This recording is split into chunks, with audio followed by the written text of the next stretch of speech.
Kisah pilu Dada alami stroke diduga ditelantarkan istri selingkuh, tinggal dimperan tak mau repotkan anak. Sebuah video memilukan pria parubaya menderita stroke sedang makan nasi kotak dimperan, viral di media sosial. Malangnya, ternyata pria parubaya itu ditelantarkan istrinya yang selingkuh. Nasib pilu itu dialami oleh Dada, pria parubaya berusia 65 tahun. Video kisah pilu Dada ini viral dibagikan akun Instagram wali_umat, dikutip tribunjabar.id, Kamis, 18 Juli 2024. Dalam video tersebut memperlihatkan saat Dada sedang makan nasi kotak dimperan. Pakaiannya tampak lusuh, dan ia duduk tanpa alas apapun. Terlihat Dada juga tidak memiliki sendal, dan hanya memiliki tongkat yang ada di genggamannya. Ia tampak lahap memakan makanannya tersebut meski hanya dengan lauk seadanya.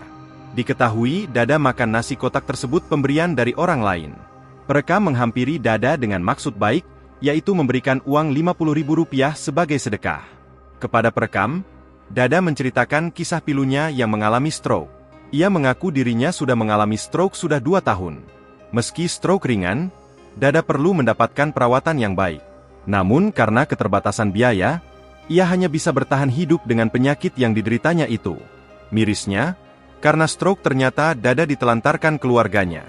Kepada perekam, Dada mengaku dirinya ditinggalkan istrinya selingkuh. Hingga akhirnya ia dicampakkan dalam keadaan stroke.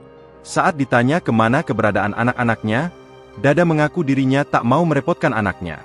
Perekam memberikan saran bahwa anak-anaknya masih berkewajiban menjaga orang tua.